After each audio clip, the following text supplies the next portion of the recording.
I'm going to be talking about a group of drugs called the Fentanyls, talking about how they've made their way from the operating theatre onto the streets to become a major problem in drug abuse, causing multiple deaths, and I'm going to be talking about the implications of that for drug laboratories and toxicology laboratories.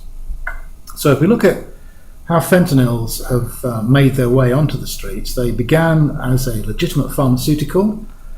They were diverted, and after that there was illicit production of fentanyls and just a few variants of the fentanyls, usually by what you might term craft producers. These are skilled chemists who had the ability to produce these quite complex drugs. They were distributed as synthetic heroin, either added to low-dose heroin as a booster, or in some cases as a direct replacement for heroin, usually without the knowledge of the end users. More recently, there has been large-scale production of these materials in other countries, principally China, and it's then been imported, and the people who are making these things have come up with multiple designer versions of the fentanyls, which we'll look at in a bit more detail. They've also started to be distributed in the form of counterfeit pharmaceuticals. So these are tablets which look like legitimate pharmaceuticals, but in fact they're laced with fentanyls. And certainly in North America, they have become widely sought after as an affordable drug of abuse, with prices of about $20 per tablet. Now, if we look at the original production of fentanyl as a pharmaceutical, it was developed in the 1960s by Paul Janssen. He was looking at derivatives of pethidine, and this is a distantly related version of pethidine. If you look at the structure, it's got four major components. There's a piperidine ring in the center, a phenethyl group sticking out to one side, and on the other side there's an aniline ring which is attached to a propionyl group, a 3-carbon chain. These are significant because we'll be coming back to this a little later on to look at modifications of the fentanyls. It was originally marketed as an injectable anesthetic known as Sublimase. It works in the same way as morphine. It affects the same mu opioid receptors, has the same sort of effects, and it has the advantage that it's quick and short-acting, and it's reversible using naloxone, which removes the material from the receptors and reverses the effect. The materials are incredibly potent. Fentanyl itself has a potency about 80 times that of morphine, and unfortunately it does carry the similar risk of respiratory depression that morphine overdose has, and that can lead to death. Following its production as an injectable anesthetic, it was subsequently formulated as a transdermal patch for pain management. The first of these was Duragesic, which came onto the market in the mid-1990s. And subsequently, there are a variety of other forms, including lollipops, such as Actique, and nasal sprays, which give a very rapid dose of the material. But perhaps the most widely known are the fentanyl patches, and if we have a look at that, there's a Duragesic fentanyl patch. Its structure is shown in diagrammatic form below. It has a permeable membrane which is in contact with the skin, and above that a reservoir containing the drug. It's placed on the surface of the skin, and very slowly the active material, the fentanyl, is released at rates of perhaps 10 or 20, maybe 70 or 80 micrograms per hour, depending on the dosage, and it can be worn for a number of days, and it provides pain relief over an extended period. But the interesting thing is, to achieve this metered release of fentanyl into the bloodstream through the skin, the reservoir of the fentanyl patch contains several milligrams of fentanyl, which is quite a dangerous quantity. There are a number of other fentanyls which have been developed. We can see some structures here. I won't go into the chemical details of these structures, but you'll see they're all closely related, just variants which have been developed. And we can see here the different characteristics of these materials. So alfentanil is somewhat less potent than fentanyl. It has a very rapid onset and a short duration. Remifentanil is stronger than fentanyl. Again, it has a rapid onset and you can rapidly recover from it. Sufentanil is stronger again. It's about 5 times as strong as fentanyl. And that's the strongest analog which is actually used in humans, because after that it is becoming quite dangerous. However, there are other materials, some of which we will look at later on. Carfentanil in particular, which is much more potent than fentanyl. It's about 100 times stronger than fentanyl itself. Its use is really limited to veterinary applications for large animals. So if you want to anesthetize an elephant or a rhinoceros, carfentanil is the material you would use. But it has also been explored as an incapacitating agent, and we'll look at that, about military use and application of these sorts of materials. There are even more potent materials such as low fentanyl, which is about 120 times stronger than fentanyl itself, and this is really mainly used for research. It's just much too strong to use for anything else. Now, if we look at how these materials started to be abused, the injectable anesthetic material was really only available initially to medical professionals, anaesthetists, and occasionally by access to some of the diverted materials. But examples of misuse were relatively rare, and it would typically be an anaesthetist who was making use of the materials he had access to, sometimes with fatal results. However, once the fentanyl skin patches became widely available and prescribed, the amount of material inside the patch meant that even after the patch had been discarded, there is a significant amount of fentanyl still available. And this, if an opiate user can obtain these materials, they can be cut up so they can be smoked or swallowed, or for the more chemically aware, they can actually extract the material and inject it. But of course, with these sorts of approaches, the dosage is very unpredictable, so there's a significant risk of overdose and death. The patches were reformulated around about 2009 to try and reduce the risk of diversion, but it is still feasible to abuse the new forms of the fentanyl patches. And it's worth noting that with the fentanyl patches, there are significant risks associated with handling them and exposure to them, particularly, for example, to children, or even for people who are using them in the correct way. If they were, for example, to rest their arm on a radiator, when the patch was on it, it would increase the rate of release of the material. So these are things to be handled with care, and there is a market in used and diverted fentanyl patches from opiate users who wish to get their hands on them. Now, the next thing I want to look at is to do with money, because without understanding the financial incentive, it's difficult to understand what's been going on in the last few years. When fentanyl is used as a booster or a substitute for heroin, it has this much greater potency we've talked about. So in very rough and ready terms, a gram of fentanyl is equivalent in potency to about 20 grams of diamorphine. That's pure heroin.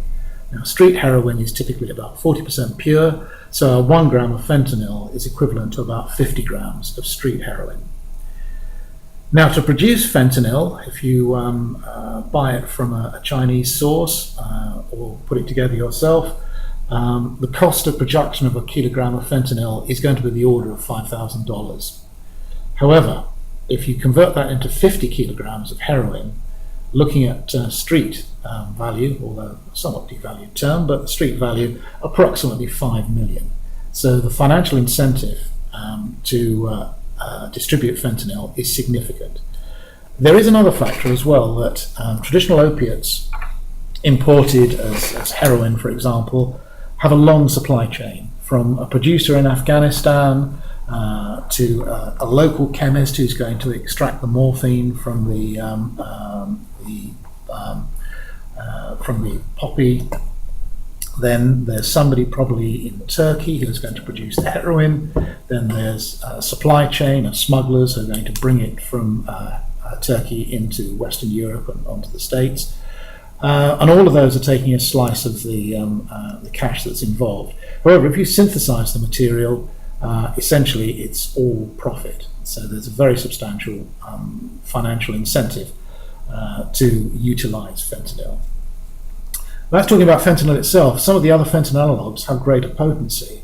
If we look at something like 3-methylfentanyl, which has found its way onto the illicit market, that's about 20 times as strong as fentanyl. And we've mentioned Carfentanil as being about 100 times stronger than fentanyl. So the financial incentive there is even greater. However, there are severe health risks.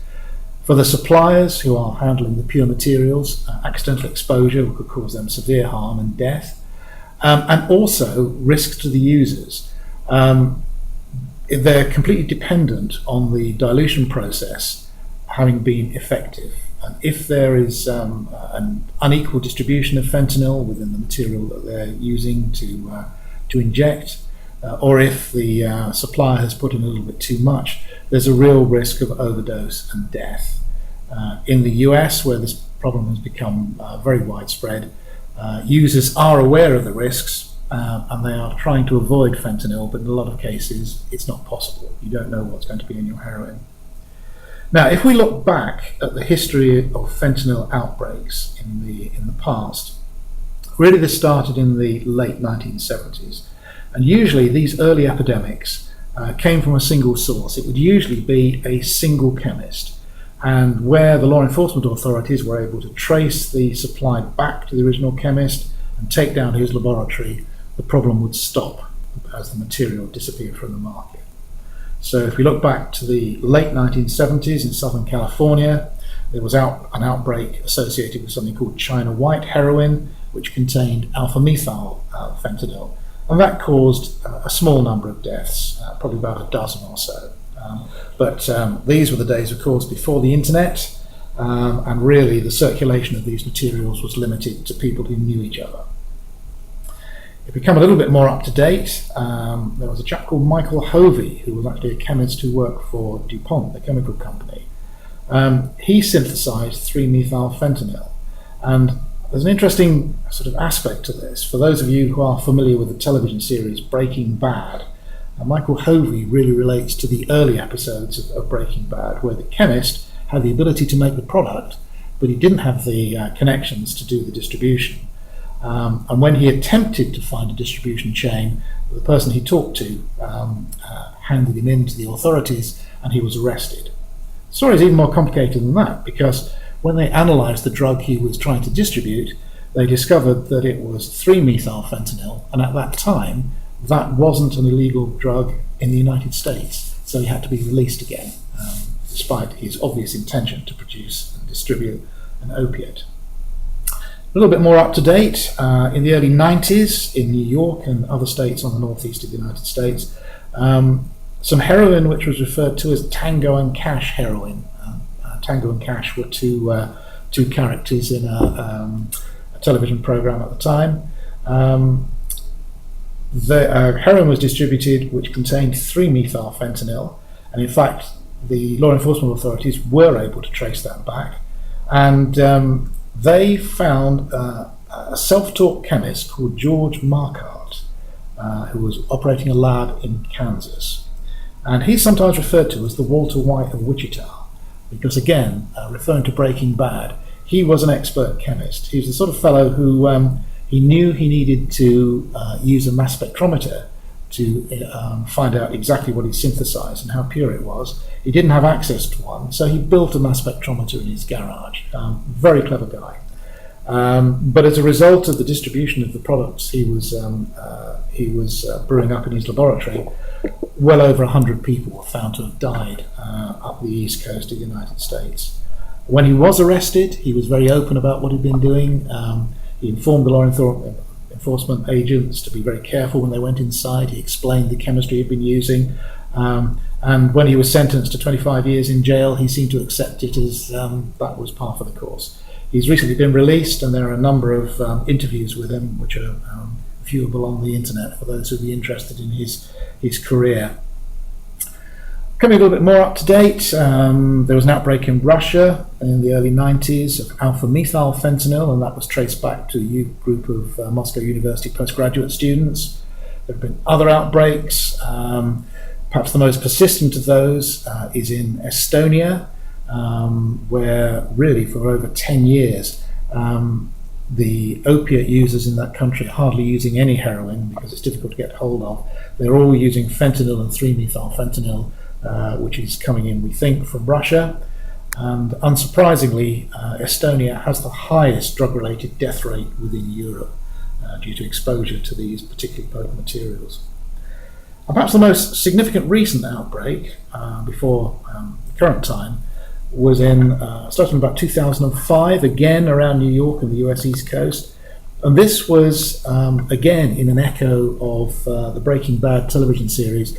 This was coming out of a large laboratory which was set up in Mexico and was then smuggled back into the US.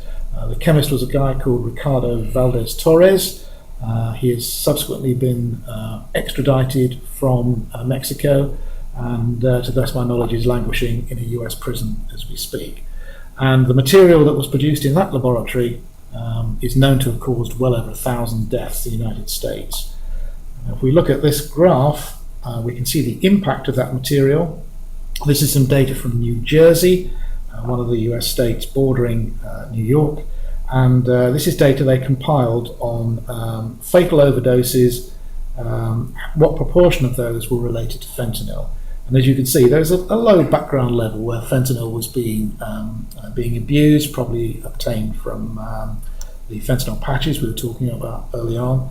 But if you look at the period when the Mexican lab was operating, you'll see there was a peak when almost 40% of all the overdose deaths were associated with fentanyl. And once that lab was taken down and went out of operation, the level of fentanyl fatalities returned to what it was. However, this picture has changed dramatically since 2013, as you can see on the next graph. Round about 2013, fentanyls became one of the new psychoactive substances, the NPS as we refer to them, which were being imported from China. They were being manufactured on a large scale and sold via the internet at relatively low prices.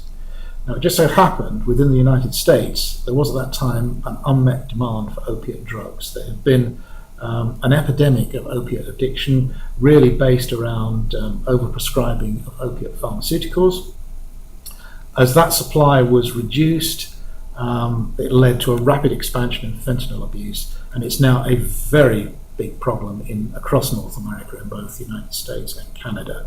And there's a graph here which shows the number of fentanyl-containing exhibits that have been examined by laboratories in the United States. And you can see that graph kicks off dramatically after 2013, reflecting the appearance of fentanyl within the opiate market. And of course, once the fentanyls enter the opiate abusers market, deaths result. And you can see in the next few slides the increase in the death rate in the United States resulting from use of synthetic opioids. Some of those some of the US states have been particularly badly hit, where distribution has been on a large scale. And it's a particular problem also in Canada and in Western Canada.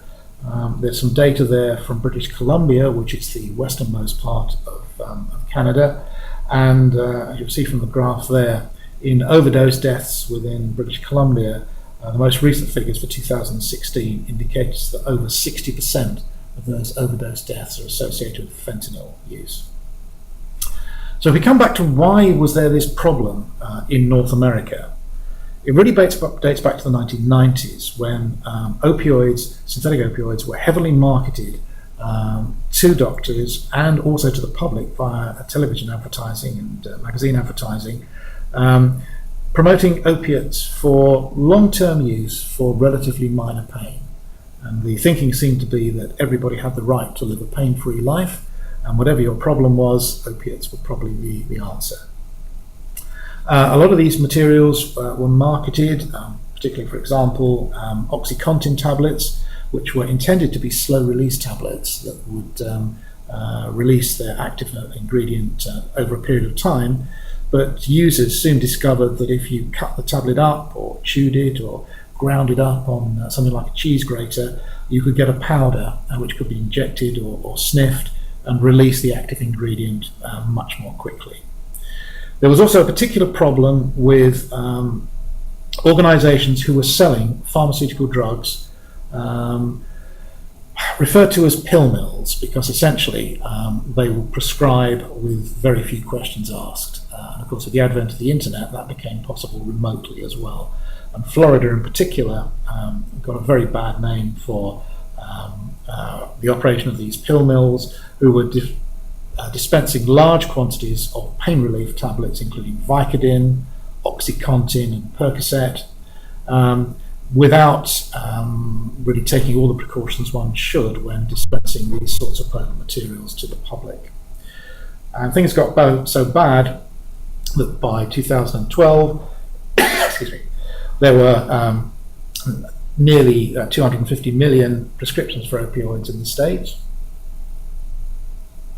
Addiction to prescription opioids became widespread, and it's estimated that there are probably approaching 2 million people in America who are abusing or even dependent on prescription opioids.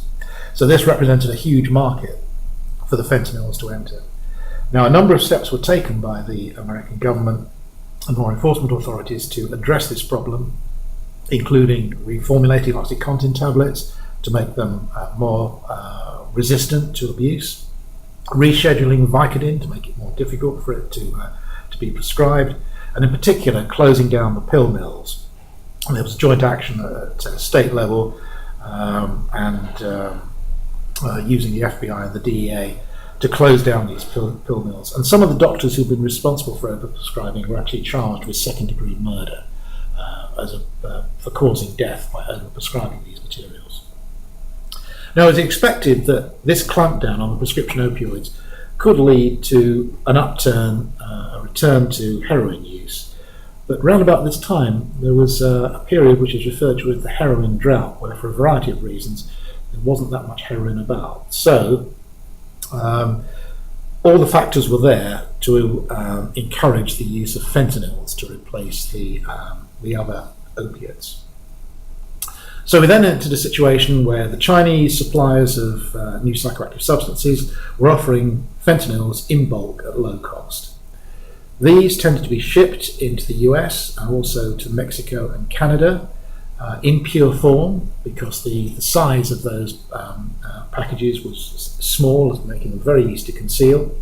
And then once they'd got into North America, they were then diluted into heroin powder by mixing them with inert materials or adding them to pre-existing heroin stocks, or made into look-alike replacements for the prescription opiate tablets that people had got used to. The Chinese would helpfully also supply tablet presses and tablet dyes, identical to the legitimate pharmaceuticals, and these materials entered the market. And in fact, one notable death that was been associated with was the artist formerly known as Prince, whose death was linked to fentanyl, and when his premises were searched, fake tablets were found which looked like Vicodin tablets, but in fact when they were analysed they were found to contain fentanyl. So Prince probably wasn't aware of the overdose that he was ingesting. But it means a fentanyl epidemic has now developed across North America. The production supply units from China are now well established, and as we'll see later on, it's relatively easy to create designer variants of the fentanyls to try and avoid any legal controls that are placed. So you can see here as an example of the type of generic Vicodin tablets which have been replicated with materials containing fentanyl. And just to show how easy it is to conceal these materials, here's an example which was detected in Canada. And anybody who works in a laboratory will be familiar with these little indicator strips, which are used to test for various chemicals and various parameters in solutions. But in this case, it's not the fentanyl strips or the jar that they came in that's of interest. It's the little package of desiccant that you're probably familiar with seeing in electrical equipment and cameras. And in this case, the desiccant has been removed and replaced with fentanyl. And there's two little packets. There's 1.5 grams of fentanyl, which is probably equivalent to about 750 doses of street heroin. So it just indicates how easy it is to move these materials around. And in Canada, a whole host of sites have been detected which are processing. You can't really call them laboratories because that's not what they're doing. They're importing the pure fentanyl and then diluting it down and making it up into either tablets or powders for distribution. But as you'll see, these are concentrated towards the western side of Canada, where the materials are coming in from China. Now, I want to just talk about the synthesis of fentanyl. There are a variety of ways that this can be done. I've produced one here, which is it's a method which is referred to as the Siegfried method, and that's because it appeared on the internet by a chemist who described himself as Siegfried, and this was his proposed method of producing fentanyl.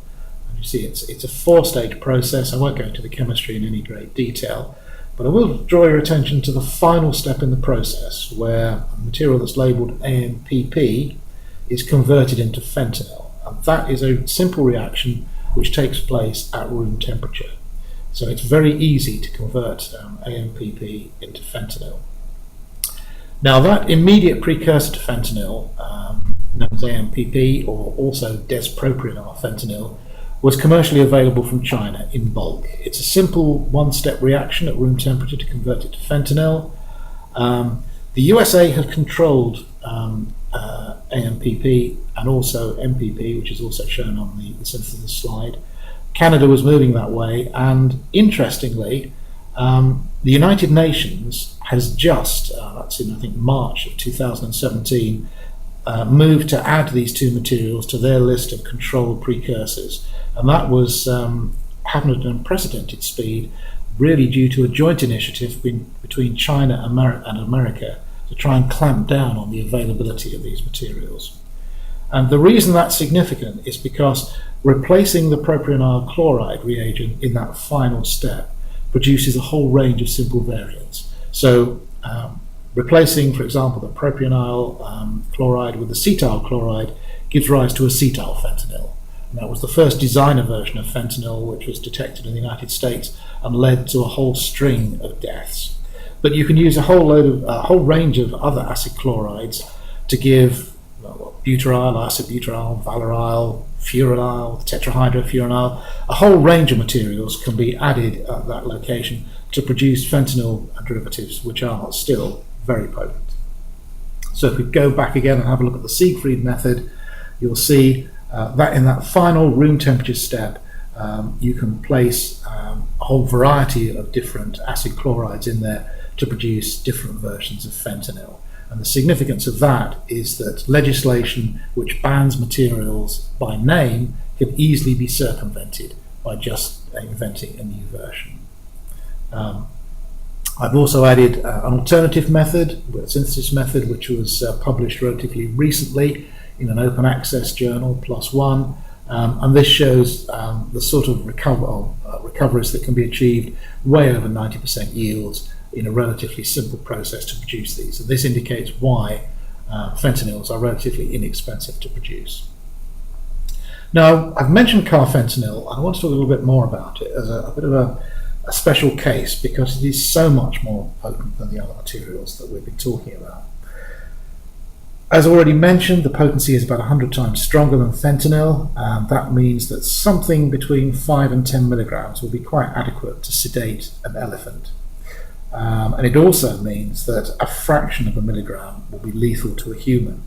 So when, for example, you see video clips of vets working in big game parks anaesthetizing elephants and other big game, they tend to work in teams where one vet has the dart with the fentanyl in it, the carfentanil in it, and the other vet is standing by with the antidote in case he accidentally is contaminated with the carfentanil, because you need the antidote immediately to hand. I mentioned about the possible military use of materials of this potency, and there has been an example. Some of you may remember that back in 2002 there was a terrorist incident in Moscow where a group of Chechen separatists seized a theatre in the middle of a production and held hostage the entire audience and the performers. So there was something like 1,000 people who were being held hostage inside the theatre. After a few days, the Russian security forces sprayed an aerosol into the air conditioning system of the theatre, and that resulted in everybody inside the theatre becoming unconscious in a very short order. So the terrorists didn't have a chance to set off any of their explosive devices or to use their weapons. The security forces then charged in and executed the terrorists. Most of the hostages were saved, but unfortunately in excess of 100 hostages died, primarily because they didn't have access to the remedy to treat the fentanyl overdose that they'd all been exposed to. But the fact that you could pump enough into a very large volume, like a full-size theatre, indicates how potent these materials are. At the time, the Russians were a little vague about what they'd used, and they suggested it might be 3-methylfentanyl. But some 10 years later, a paper was published by chemists from Porton Down in the United Kingdom who'd had access to the clothing and other samples collected from some UK citizens who were in the audience, and they identified traces of Carfentanil and remifentanil, which is another one of the particularly strong fentanyl variants. So Carfentanil, very, very potent material, but since 2015 it has appeared on the market in the United States and Canada as an ingredient of heroin, and unsurprisingly a large number of deaths have resulted. And in fact there's a quote from the police chief of Ohio saying that the side effect of carfentanil use is death. Here's an illustration here of carfentanil, which because of its potency, it's been possible to actually present it in the form of paper doses, in the same way as we're traditionally used to seeing LSD dosed onto paper. And the next image there shows a seizure that was made in Vancouver in Western Canada in June 2016, and this was an attempted importation of about 1 kilogram of carfentanil. It was labelled as printer spares, so it looks like a little plastic container full of printer ink, but in fact it contained about 1 kilogram of carfentanil, which is sufficient for about 50 million doses. And in fact, it's probably enough to kill the entire population of Canada. And as you see, the law enforcement agents dealing with this seizure have had to be fully protected as if they were dealing with a chemical weapons incident. And worryingly, if we look at the American experience, the fentanyls are not just turning up in heroin and other opioids, they're being mixed in with a whole variety of other drugs. And we think primarily because of its low cost and high potency, it's very easy to boost a whole variety of different materials by adding fentanyls to it. And it's been detected in stimulants such as cocaine and methamphetamine, crystal meth. And for example, in Connecticut last year, a group of cocaine users were supplied with what they thought was cocaine but actually contained fentanyl. There were 12 people who were known to have used this particular consignment. 3 of them died and 4 of them spent a long time in intensive care before they actually recovered from the dosages that they received. And each of them required a number of doses of the naloxone remedy. Usually the single dose that you would apply to a heroin overdose wasn't sufficient. They had to have multiple doses before they recovered. Fentanyl has also been detected in fake benzodiazepine tablets, and it's even been identified in e-cigarette liquids mixed with synthetic cannabinoids. So the fact that it's cheaply and easily available is encouraging drug distributors to add it to their products. Now, if we look at the legal controls on fentanyls, the United Nations list of controlled narcotics, referred to as the Yellow List, does include some of the pharmaceutical fentanyls, fentanyl, alfentanil, remifentanil, sulfentanil that we mentioned before, and it also has some of the illicit forms of fentanyls, which have been seen in the market back to the 1970s, so 3-methyl and alpha-methyl, and various other materials. But the fact that the listed materials are all individually named does leave potential for other forms to be marketed. The UN system is evidence-based, and it does tend to be rather slow to respond to changes in the market. So to date, the United Nations have controlled acetyl fentanyl back in March 2016 and butyl fentanyl in March 2017, but that's not really addressing the extent of the problem. Individual countries have acted to ban other named compounds. So in fact, in September 15, China banned a range of materials, but as quickly as materials are banned, the producers have responded by producing fresh variants. And it's what in the new psychoactive substances world we refer to the whack-a-mole problem, that as soon as you eliminate one material, something else pops up to replace it. And if we look at the European experience, we can see here, if you look at the variants of fentanyl that have been identified over the years, in 2013 there were a couple of them, including Carfentanil itself. 2014 there were 3 more, 2015 a couple more, but in 2016 there were 8 further variants which were identified in the European market by the European Monitoring Centre for Drug Addiction. And to date in 2017 I'm aware of another 5 materials which have been identified. So as you can see, there's an ever-extending list of these designer versions of fentanyls which are being found coming onto the drugs market.